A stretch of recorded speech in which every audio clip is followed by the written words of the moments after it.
Olá, eu sou o Lorival Santana, seja muito bem-vinda, muito bem-vindo ao Coronavírus Fato versus Ficção, o podcast semanal da CNN Brasil, que te ajuda a diferenciar mentiras, boatos, crenças, impressões, dogmas da verdade científica. Mais uma vez a gente volta hoje ao assunto das vacinas, é que tem tanta coisa acontecendo no mundo das vacinas e, afinal de contas, elas são a chave para a nossa saída desse lugar onde a gente se encurralou. E então vamos ouvir hoje três especialistas, três pessoas que estão trabalhando com esse tema. A doutora Mariângela Simões, diretora-geral assistente da área de acesso a medicamentos e produtos de saúde da Organização Mundial de Saúde. Ela está em Genebra. Doutora Mariângela, seja muito bem-vinda de volta aqui ao nosso programa. Obrigada, Lorival. O Tiago Aragão, analista da consultoria Aqua Advice em Washington e que acaba de lançar o livro Geopolítica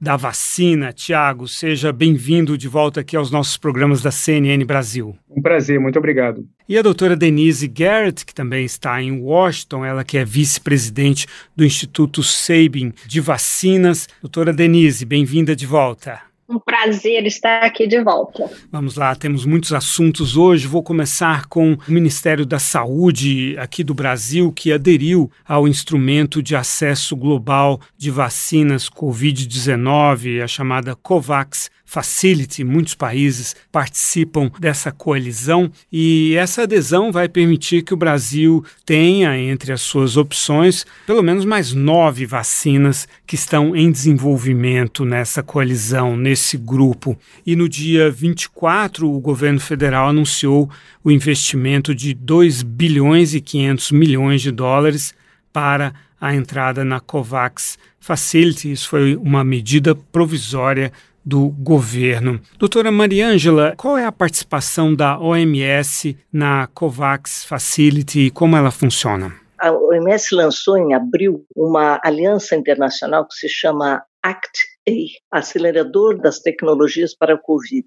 E dentro desse acelerador tem 4 pilares, um deles é um pilar de vacina que se chama COVAX, certo? Então a OMS, junto com a Iniciativa de Vacinas, o Gavi, e o CEP, que é o Centro de Preparação de Emergências e Inovação, coordenam o pilar da vacina e a Facility, que é um tipo de um consórcio, né? Porque em português não faz sentido o que é uma facilidade, né? Em inglês ela faz sentido. Em inglês é uma organização, pode ser uma facility. E por meio dessa parceria internacional, a OMS elaborou o que a gente chamou de uma estrutura para uma alocação justa das vacinas, que vai informar quanta vacina vai para cada lugar e qual tipo de vacina que vai para cada um dos países que aderiram, né, a essa iniciativa global. Mais do que nunca, é claríssimo nessa pandemia, e acho que os colegas que vão participar do debate, que não tem uma solução para um país só. Né? Você precisa ter uma vacina que seja eficaz e segura e que possa estar acessível a todos os países num tempo muito próximo, né?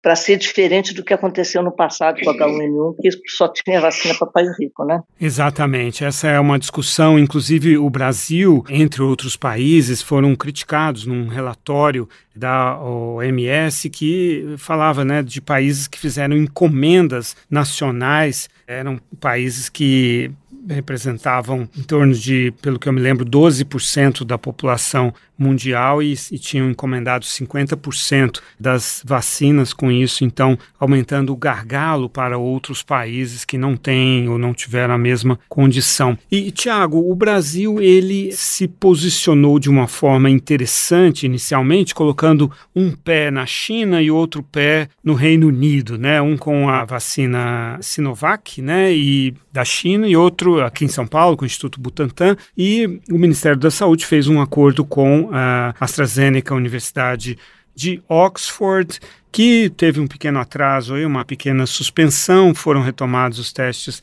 da fase 3 e agora o Brasil ingressa então nessa COVAX. Como é que você avalia aí a posição geopolítica realmente do Brasil nesse grande jogo da vacina? A partir do momento que o trato dado ao problema, a pandemia, foi designado, na verdade foi confirmado pelo Supremo como uma atuação dos estados, os estados passaram a ter uma responsabilidade maior e uma autonomia maior também nesse processo. Então, os estados eles conseguem iniciar negociações bilaterais entre eles e vários fornecedores para que eles obtenham as vacinas de acordo com o que eles consideram melhor em termos de disponibilidade, de velocidade de entrega e, obviamente, em termos de eficiência da vacina. No caso da vacina chinesa, isso foi uma decisão do estado de São Paulo e a Sinovac também negocia com outros estados e que é uma decisão que ela é dissociada da decisão do governo federal. O governo federal, ele observa primeiramente a vacina da AstraZeneca. Essa é uma vacina que tem uma demanda, antes mesmo de sair, muito alta. O governo americano, por exemplo, ele já está encomendando quase 300 milhões de doses dessa vacina, tirando os outros países europeus. Então, a postura do Brasil em se juntar à COVAX ela é extremamente necessária por conta da dificuldade do desequilíbrio entre a demanda e a oferta, porque a quantidade de vacinas que são necessárias no mundo e a velocidade de produção, elas não andam necessariamente de mãos dadas. E claro que aí entra um aspecto geopolítico muito importante, que é a forma como o governo federal ele observa a China e como vários integrantes do governo federal, eles entendem o potencial, sem entrar no mérito, que esse é um tema muito complexo, da responsabilidade ou não da China no manuseio inicial do problema. Então, isso previne um pouco o governo brasileiro, no âmbito federal, de fazer negociações diretas com as vacinas chinesas, tanto da Sinovac, mas também da Sinopharma, da CanSino. Então, a posição do Brasil hoje ela ainda é mais eurocêntrica, olhando para as vacinas da AstraZeneca, negociando e tendo conversas com a vacina da Pfizer,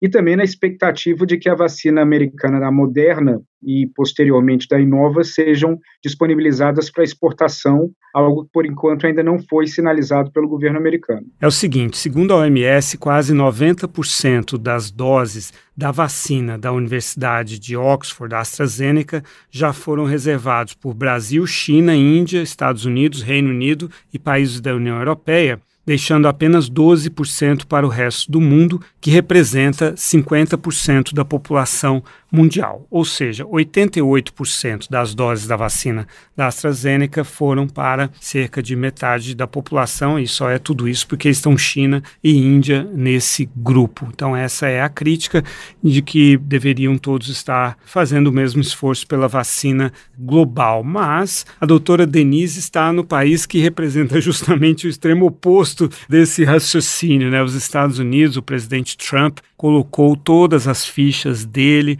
mais de 8 bilhões de dólares em projetos, em 6 programas de vacinas. Isso é mais ou menos o que a COVAX conseguiu arrecadar antes da entrada do Brasil e talvez de outros países, mas a última contagem que eu tinha visto também era de 8 bilhões de dólares, ou seja, Estados Unidos e o resto do mundo dividindo os seus esforços. Doutora Denise, o presidente Trump estava realmente muito interessado em ter a vacina antes da eleição do dia 3 de novembro, mas parece que a estratégia não está dando resultado, né? Lorival, muito embora no projeto da Warp Speed as vacinas estejam bastante adiantadas, produção já começou, mas em termos de se começar vacinação, realmente, ao que tudo indica, não vai ocorrer antes da eleição. E quando você menciona eu estar num país que está tomando uma direção diferente, né, dessa colaboração global, que é essa iniciativa maravilhosa da COVAX, isso infelizmente é uma lástima, eu acho, para os Estados Unidos. Claro que essa busca da vacina tem sido dominada por uma abordagem nacionalista muito agressiva, mas a gente tem que entender aquilo que enquanto todos não estiverem seguros, nós também não vamos estar seguros. E também as implicações até na economia do próprio país, porque não adianta todo mundo aqui dentro dos Estados Unidos estar vacinado, se o mundo não está, a nossa economia aqui no Brasil, em todos os países, depende de outras economias de outros países. E é por isso que essa iniciativa da COVAX de ter uma maneira equitativa, né, para distribuir essas vacinas é uma iniciativa fenomenal e que eu lastimo tremendamente dos Estados Unidos não estar participando. Só um ponto, Lorival, quanto à crítica que você mencionou, que a maioria, mesmo dentro da COVAX, a maioria da produção já está reservada, e talvez a doutora Mariângela possa falar melhor sobre isso, mas pelo que eu entendo, apesar dos países poderem reservar até um máximo de 50% da população deles, e esse é o limite, por exemplo, o máximo de vacinas de doses que o Brasil, por exemplo, poderia reservar com 210 milhões de habitantes seria 105 milhões. Mas então, apesar de isso ocorrer, nenhum país vai receber doses maiores que de vacinar 20% da população até que todos os países participando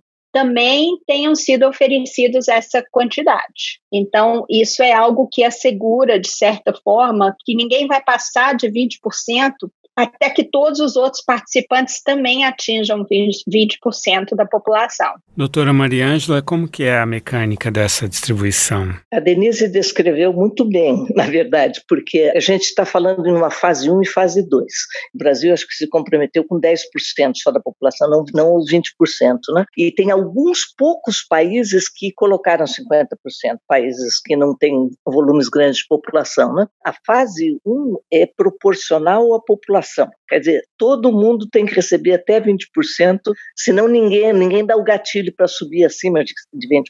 Então, já a estimativa, até nessa questão que você estava comentando, de já ter tanta capacidade reservada, mas a estimativa que esse consórcio tem é que a gente possa ter até o final do ano que vem 2 bilhões de doses, né? Se for uma vacina com 2 doses, a maior parte é a vacinar até 1 bilhão de pessoas no ano que vem. A fase 2 só seria iniciada quando todo mundo já recebeu pelo menos 20%. Sabe? Isso a gente está falando de país pequenininho, dessas ilhas pequenas, até países grandes como a Índia. Isso é um ponto super importante. É claro que tem vários acordos bilaterais grandes, né? Os Estados Unidos é o maior deles, acho que são 10 que estão na Operation Warp Speed, mas tem, por exemplo, o Reino Unido, que tem 5 acordos bem robustos e que entrou na Facility, entrou no mecanismo, que ele também vai disponibilizar. O Reino Unido tem 3 ou 4 vezes já assegurado uma quantidade de vacina para a sua população, mas pense lá, que ninguém sabe qual que vai ser o candidato que vai terminar a fase 3 sendo aprovado por uma agência regulatória. Tem problemas na fase 3. Não é todo mundo que começa a fase 3 que termina a fase 3. É essa fase que você vai testar, principalmente segurança, né? Então, você viu o que aconteceu com a AstraZeneca, eles evidenciaram um potencial problema de segurança, parou o estudo, analisou de forma independente, recomeçou em alguns países de estudo, não recomeçou nos Estados Unidos ainda, mas isso vai acontecer com outras vacinas. E algumas metas muito ambiciosas, como do governo americano, de começar a vacinar antes de outubro, eu tenho visto no jornal também, o governador de São Paulo anunciando que vai estar vacinando a vacina da Sinovac em outubro, vai receber antes do final do ano, e eu tenho comentado e falado isso com muita frequência, que não acabou enquanto não tiver acabado a fase 3, e enquanto não tiver registrado numa autoridade sanitária. Esse que é o ponto. Está em fase 2, está em fase 3, não acabou ainda, você não sabe até agora, você sabe algumas que são promissoras ou que estão mais adiantadas, mas certeza absoluta que vai ser aquele candidato que vai dar certo, não dá para saber. Por isso que foi importante que mesmo países que tinham acordos substantivos bilaterais entraram na COVAX Facility, né, nesse consórcio internacional, para garantir que eles possam ter acesso a mais. O portfólio hoje que nós temos na COVAX Facility são 9 candidatos de vacina, com a possibilidade de entrada de mais 9 até o final do ano. Então, é um portfólio é o maior portfólio do mundo hoje, né?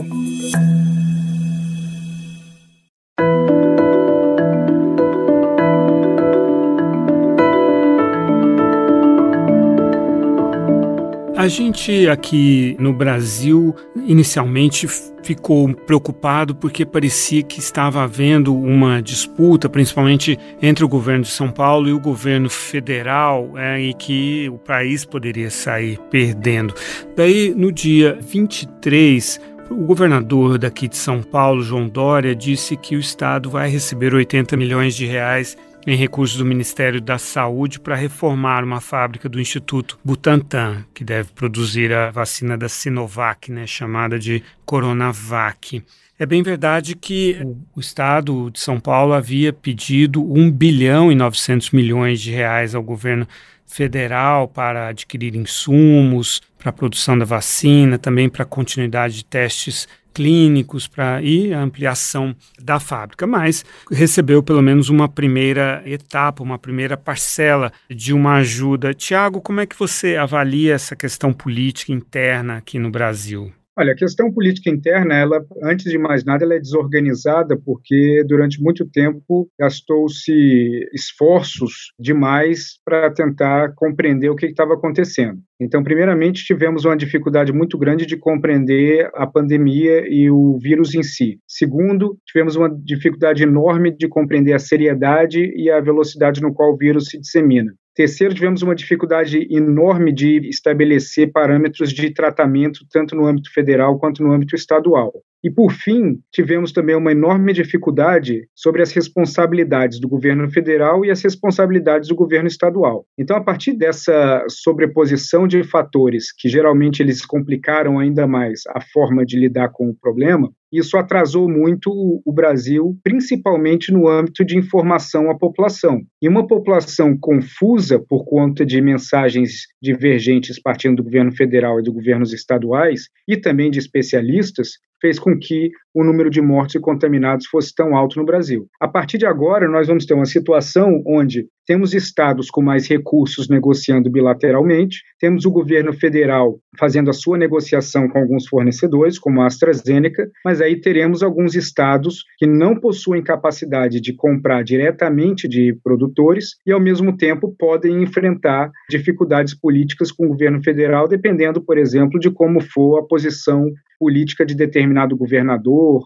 ou de qual for a relação de determinado governador com o governo federal. Então, isso é um aspecto preocupante porque nós podemos criar um desbalanço total dentro do Brasil em áreas que estão tratando de uma forma mais eficiente, outras áreas que estão ficando para trás, e a mesma dificuldade que nós vamos ver no mundo entre países que vão estar com ampla população vacinada, outros que não vão estar. Nesse caso, os países conseguem controlar o trânsito de pessoas por meio de passaportes e etc. Então, existem já informações de que alguns países vão exigir o certificado de vacinação de determinados cidadãos quando eles quiserem ingressar em outros países. Isso não dá para fazer no âmbito doméstico. No âmbito doméstico, o trânsito ele ocorre de uma forma livre. Então, você ter uma situação onde a população não teria acesso à vacina, enquanto em outros estados teriam, vai criar um desbalanço. Um outro ponto que é importante mencionar é a necessidade absoluta do governo ser muito preciso nas informações do uso da vacina, para impedir, por exemplo, que você tenha indivíduos que tomem uma vacina de um país, sejam bombardeados de informações falsas sobre os efeitos daquela vacina e depois busquem uma outra vacina de outra nacionalidade, criando uma situação complexa se isso não for monitorado muito de perto, principalmente pela exigência da demonstração de vacinas, etc., entre as pessoas. Então, existe uma situação possivelmente complexa politicamente e que também se transformaria numa situação complexa de saúde pública. Existe uma coisa intrigante em relação ao que a doutora Mariângela falava, que é, a fase 3 serve para testar as vacinas. Se a fase 3 não for bem sucedida, a vacina não deve ser aplicada na população em geral. E, no entanto, isso está acontecendo pelo menos na China e na Rússia, A Sinopharm, segundo a agência Nikkei, a chinesa Sinopharm está vacinando 350 mil chineses que têm que viajar a trabalho ou por estudos e tal, embora a vacina esteja em fase de teste. Então, em Pequim, na frente do Instituto de Produtos Biológicos de Pequim, formam-se filas e cerca de 1.000 pessoas estão sendo vacinadas por dia. E a Rússia também está distribuindo em pequena escala no país todo a vacina, a sua Sputnik, né, que também está ainda em fase de testes. Doutora Denise, isso já tinha acontecido antes? Lorival, essa situação de se ter uma vacinação ampla e em massa, sem se terminar os resultados da fase 3, não. É uma coisa única dessa pandemia, dessa situação, dessa crise planetária, né, que nós estamos passando. Na verdade, um exemplo, por exemplo, é a vacina da poliomielite, que se esperou, e era uma doença séria, lógico, e todo mundo queria a vacina o mais cedo possível, e já havia a produção, foi uma coisa similar ao que está acontecendo com a Warp Speed agora, quando a gente já tem a produção da vacina, né, antes mesmo de ter os resultados de fase 3, já havia a produção da vacina, mas se esperou um ano para se terminar a fase 3, para assegurar a eficácia, assegurar a segurança da vacina antes que se iniciasse a vacinação em massa. Então, essa atitude de se ter uma vacinação em massa fora de um rigor científico de fase 3, ela é desastrosa, temerária e, na verdade, pode levar a um atraso ainda muito maior do que se seguir os trâmites comuns de uma produção de vacina, que é algo que já está mais que estabelecido. A doutora Mariângela falava de uma possível distribuição de 2 bilhões de doses até o final de 2021, isso no mundo inteiro. Se a gente considerar uma população mundial de 7 bilhões e 800 milhões de pessoas, então 2 bilhões seriam 25%. É claro que os países estariam também, alguns países, aqueles que podem, né, fazendo os seus esforços locais.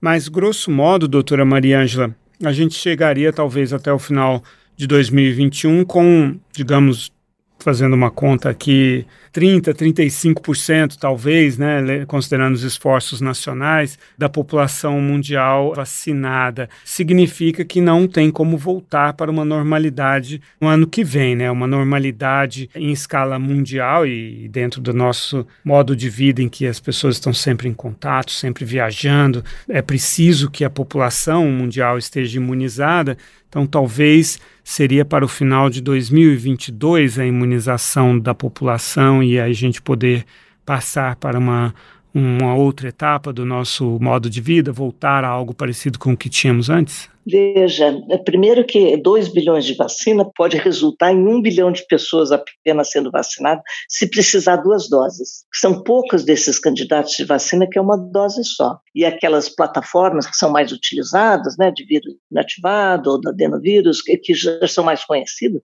elas são mais fáceis de aumentar a produção. Então eu, na verdade, estou torcendo para uma das plataformas antigas dar certo, porque a gente pode aumentar a produção mais rapidamente, né? Mas tem muita coisa ainda que a gente não conhece sobre a parte imunológica desse vírus, né? Não só com relação à imunidade da infecção natural, como a gente ainda não conhece como é que vai ser a reação imunogênica, da capacidade da vacina desencadear uma reação de proteção duradoura. Então, eu acho que ainda é imponderável, a gente não pode, o meu chefe, o Dr. Tedros, ontem estava falando que não se pode colocar todos os ovos numa cesta só, né? Então, a vacina é uma das soluções, né? Ela tem que estar associada com as medidas tradicionais de saúde pública que a gente está batendo, né?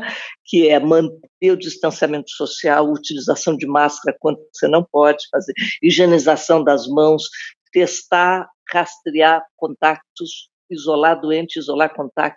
Tudo isso vai ter que continuar a ser feito o ano que vem. Nós não estamos falando de fazer lockdowns em todos os lugares, né? Fechar tudo, porque isso não é viável, já provou que segurou em alguns lugares por algum tempo, mas dando tempo para o sistema de saúde se organizar melhor, mas ele não é viável a longo prazo. Então a gente tem que ter a combinação das coisas para ter certeza, da combinação de diversas coisas, para ter certeza que quando uma vacina chegar, ela vem com uma ferramenta a mais, que não vai resolver o problema no primeiro ano, e que talvez resolva até você ter uma imunidade razoável da população, até uns 60% no segundo ano. Então não é fácil. Está longe de acabar, mas vai acabar. Doutora Denise, com relação à credibilidade da agência reguladora nos Estados Unidos, a FDA, também o CDC, né, os Centros de Controle e Prevenção de Doenças, o próprio Instituto Nacional de Saúde aí nos Estados Unidos, eles continuam resistindo, não é, às pressões para uma aprovação mais rápida, tanto de tratamentos quanto de vacinas. Em que ponto está essa questão, a percepção em relação à credibilidade do sistema americano e, portanto, também de uma vacina que sair aí nos Estados Unidos? A credibilidade do Trump, hoje mesmo saiu uma pesquisa que somente 2 em 10 americanos tomariam uma vacina que ele falar que é segura e pode tomar. Então, obviamente, a credibilidade dele é muito baixa. Em termos da credibilidade do FDA, que vai ser a agência decisiva nessa aprovação aí, seja para uso de emergência, qualquer tipo de aprovação da vacina, nesse sentido, existe um sistema de checks aqui que não é só uma pessoa, não é só um grupo, né? O que eles criaram agora é algo que, inclusive, os cientistas estão confortáveis com o que foi criado agora, que seria uma aprovação de vários níveis, que não estaria na mão de uma pessoa só. Pelo menos se o Trump não passar por cima disso tudo. Mas seria não só do FDA, mas haveria também, aqui tem uma associação de imunização que estaria também opinando nessa aprovação. Então, nesse sentido, e a pressão dos cientistas também, que é muito grande, né? Eu não sei se você viu, houve uma carta aberta para a Pfizer, porque os cientistas acharam que a Pfizer não deveria ainda pedir o uso de emergência, isso até para evitar uma situação onde o Trump resolva aprovar ele mesmo. Então, nesse sentido, aqui nos Estados Unidos, parece que agora a situação melhorou em termos do bullying que o CDC continua sofrendo pelo Trump, mas pelo menos o FDA conseguiu um apoio maior de se posicionar de uma forma melhor. Eles revisaram os critérios de aprovação para uso de emergência e, até o momento, é algo que nos gera muita confiança, que a vacina que for aprovada por eles realmente será uma vacina que apresentou dados convincentes de segurança e de eficácia. Isso se o Trump não mudar tudo amanhã, lógico. Tiago Aragão, analista da consultoria Arco Advice em Washington, que acaba de lançar o livro Geopolítica da Vacina, que está disponível na Amazon. Muito obrigado, Tiago, pela sua participação aqui com a gente. Muito obrigado a vocês. Doutora Denise Garrett, vice-presidente do Instituto Sabin de Vacinas em Washington. Muito obrigado pela sua participação aqui no Coronavírus Fato versus Ficção. Obrigada, Lorival. Um prazer estar aqui com vocês novamente. Prazer é todo nosso. Doutora Mariângela Simões, diretora-geral assistente da área de acesso a medicamentos e produtos de saúde da Organização Mundial de Saúde em Genebra. Muito obrigado pela sua participação aqui conosco. Muito obrigada, Lorival, é um prazer. O prazer é todo nosso e eu espero que você tenha gostado também. O nosso podcast Coronavírus Fato versus Ficção vai ao ar toda semana aqui pelas plataformas da CNN Brasil ou pelo seu agregador favorito de podcast. Voltamos na próxima semana. Até lá.